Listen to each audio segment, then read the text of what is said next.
Market ক্রমাগত নেমেই চলেছে। আমার পোর্টফোলিও ডাউন, লালে লাল। এই অবস্থায় আমি কি করব? দেখুন, আপনাকে একটা কথা বলি, এই অবস্থাতে আপনার আচরণই ঠিক করে দেবে যে আপনি ভবিষ্যতে ধনী হবেন নাকি মিউচুয়াল ফান্ডেতে সুযোগটা হারাবেন। আপনাকে আমি একটা কথা পরিষ্কার করে বলে দিই, এই অবস্থায় যদি আপনি মিউচুয়াল ফান্ডের এসআইপি স্টপ করে দেন বা এই অবস্থায় যদি আপনি মিউচুয়াল ফান্ড বিক্রি করে বেরিয়ে যান, তাহলে কিন্তু আপনি অনেক ক্ষতির সম্মুখীন হবেন। কতটা ক্ষতি হতে পারে সেই ক্যালকুলেশন বা সেই হিসেবটাও কিন্তু এই ভিডিওতে আপনাকে আমি বলবো। তো ভিডিওটা শেষ পর্যন্ত দেখতে থাকুন।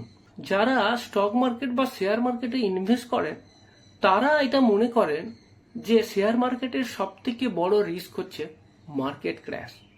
কিন্তু আপনাকে আমি বলছি যে শেয়ার মার্কেটের ইনভেস্টমেন্টের সব থেকে বড় রিস্ক এই মার্কেট ক্র্যাশও নয়, ইনফ্লেশনও নয়, ইন্টারেস্ট রেট বেড়ে যাওয়াও নয়, বা দেশের ইকোনমিক ডিপ্রেশনও নয়। সব থেকে বড় এবং রিয়েল রিস্ক যদি থেকে থাকে ইনভেস্টমেন্টে, সেটা হচ্ছে যিনি ইনভেস্ট করছে সেই ইনভেস্টরের বিহেভিয়ার। এই ধরনের মার্কেট ক্র্যাশে বা যখন রিটার্ন আসে না, নেগেটিভ রিটার্ন আসে, সেই সময় ইনভেস্টররা, বিশেষ করে যারা রিটেল ইনভেস্টর, তারা সব থেকে বড় যে মিস্টেকটা করেন সেই মিস্টেকটা হচ্ছে এসআইপি বন্ধ করে দেওয়া, অথবা কেউ কেউ তো ভয়েতে মিউচুয়াল ফান্ডের ইউনিটি বিক্রি করে দেন। এইবার আপনি হয়তো বলবেন যে না না, এখন তো আর এরকম ঘটনা খুব বেশি ঘটে না, এখন সবাই সজাগ হয়ে গেছেন, সেই কারণের জন্য মার্কেট ডাউন হলে কেউ আর মিউচুয়াল ফান্ডে এসআইপি বন্ধ করে দেন না বা কেউ আর রিডিম করেন না। কিন্তু ডেটা অন্য কথা বলছে। আপনাকে আমি একটা ডেটা শো করছি, এটা AMFI বা অ্যাম্ফির ডেটা। এই অ্যাম্ফির ফেব্রুয়ারি মাসের ডেটা বলছে যে নতুন এসআইপি অ্যাকাউন্ট খুলেছিল ফেব্রুয়ারি মাসে 65.72 লাখ, আর এই ফেব্রুয়ারি মাসেই এসআইপি বন্ধ হয়ে গেছে বা ম্যাচিওর হয়ে গেছে এই অ্যামাউন্টের সংখ্যা বা এই অ্যাকাউন্টের সংখ্যা হচ্ছে 49.70 লাখ। তার মানে যদি আপনি এসআইপি স্টপেজ রেশিওটা দেখেন, সেটা কত আসছে? 76%। এবার এসআইপি স্টপেজ রেশিওটা কাকে বলে? দেখুন, এসআইপি স্টপেজ রেশিও মানে হচ্ছে যে কতগুলো এসআইপি বন্ধ হয়ে গেছে ডিভাইড বাই কতগুলো নতুন এসআইপি খোলা হয়েছে। তো এখানে তো কতগুলো বন্ধ হয়ে গেছে 49.70, ডিভাইড বাই কতগুলো নতুন খোলা হয়েছে 65.72 লাখসেতে। এবার এটা যদি রেশিও বের করেন, সেটা আসছে প্রায় 76%-এর কাছাকাছি। যদি জানুয়ারি 2026 দেখেন, সেটা আসছে 74%। মানে জানুয়ারি 74%-এ কিন্তু এই রেশিওটা আরো ভালো ছিল, এটা ছিল 74%। তার মানে এসআইপি স্টপেজটা বাড়ছে। এইবার যেটা আপনাকে আমি বলছিলাম যে এসআইপি যদি বন্ধ করে দেন, তাহলে আপনার রিটার্নে কতটা ক্ষতি হতে পারে বা আলটিমেট আপনার যে কর্পাস তৈরি হতে পারত সেটাতে কতটা প্রভাব ফেলে, এই নিয়ে ফান্ডস ইন্ডিয়া এর একটা রিপোর্ট বানিয়েছে।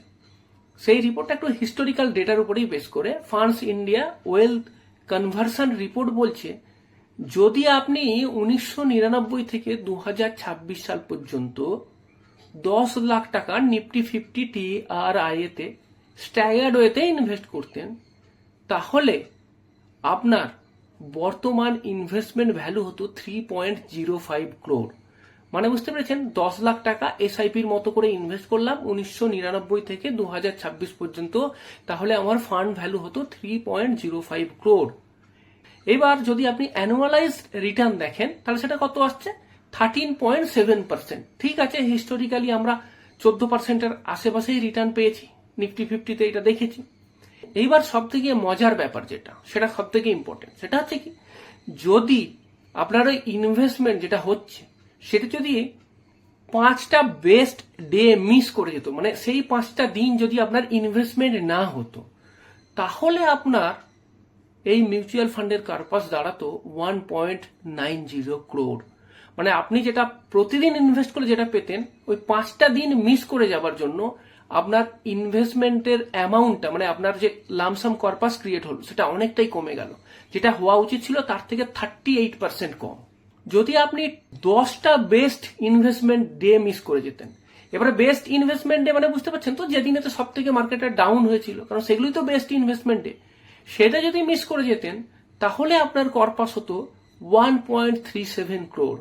মানে আপনার যেটা এখন হতে পারতো তার থেকে 55% ডাউন হয়ে গেছে। যদি বেস্ট 15টা ইনভেস্টমেন্ট ডে আপনি মিস করে দিতেন, তাহলে আপনার কর্পাসটা দাঁড়াতো মাত্র 1.02 crore, মানে 66% আপনার কর্পাস কম হতো। আর যদি আপনি 20টা বেস্ট ইনভেস্টমেন্ট ডে মিস করে দিতেন, তাহলে আপনার কর্পাস দাঁড়াতো মাত্র 78 লাখ। তার মানে বুঝতে পারছেন যে 20টা দিনের মূল্য কত। ওই 20টা দিন যদি আপনি মিস করে দেন, তাহলেই আপনার যে ওয়েলথ তার আকাশ পাতাল তফাৎ হয়ে যাচ্ছে, কোথায় 3 কোটি আর কোথায় 1 কোটিরও নিচে চলে যাচ্ছে। তো এসআইপির ক্ষেত্রেও এটাই সত্য। এবার এখানে তো যে বললাম না যে বেস্ট ইনভেস্টমেন্ট ডে বা বেস্ট ডে যেগুলো মিস করে গেছে, এই বেস্ট ডে বলতে কি বোঝায়? বেস্ট ডে বলতে এই দিনগুলোকেই বোঝায় যেই দিনগুলোতে মার্কেট সব থেকে ডাউন আছে। এসআইপি করা হয় শুধু এই দিনগুলোর কথা মাথায় রেখেই। আজকের দিন বা এই সময়তে যখন মার্কেট এতটা ডাউন আছে, এই সময়টাই তো এসআইপির জন্য সব থেকে ভালো দিন। মুশকিলটা হলো কি, যে যখন মার্কেট আপ আছে তখন আমরা খুব খুশি। 86,000 85,000-এতে আমাদের কোনো রিস্ক ছিল না, আমাদের কোনো টেনশন ছিল না। কিন্তু হওয়া উচিত ছিল উল্টো। ওই 85-86,000-এ যখন টাকা কাটছিল না, তখন সব থেকে বেশি রিস্ক ছিল, তখন সব থেকে বেশি চিন্তা। কারণ তখন সব থেকে বেশি রেটেতে আমরা মালটা কিনছি বা ইউনিটটা কিনছি, সব থেকে বেশি রিস্ক তখন। আর এখন যখন সেন্সেক্স 74,000-এর রেঞ্জে চলে এসছে, এইটাই তো সব থেকে ভালো সময়। এই সময়তে তো দামেতে কমে পাচ্ছি, মানে এইটাতে রিস্ক সব থেকে কম। কিন্তু দুর্ভাগ্যবশত আমরা ঠিক উল্টোটা বুঝি। তো এইটা হচ্ছে সব থেকে সুবর্ণ সময় বা ভালো সময়। আর এই প্রসঙ্গে একটা কথা বলি, যে ইকুইটি মিউচুয়াল ফান্ড থেকে যে রিটার্ন পাওয়া যায়, সেই রিটার্ন কিন্তু কখনোই লিনিয়ার হয় না, মানে একটা লাইনে নয়। আমরা এই যে বলি যে 12% রিটার্ন পাবেন, 14% রিটার্ন পাবেন, সেটা কখনোই লিনিয়ার নয়, অ্যাভারেজ 12% রিটার্ন। এবং সেটা এমন হয় যে 5 থেকে 7 বছরের একটা রেঞ্জেতে 12% অ্যাভারেজ রিটার্ন। এবার হতেই পারে যে সেই 7 বছর বা 5 বছরের যে রেঞ্জটা, সেই রেঞ্জের প্রথম 3 বছর কিছু রিটার্ন হলোই না।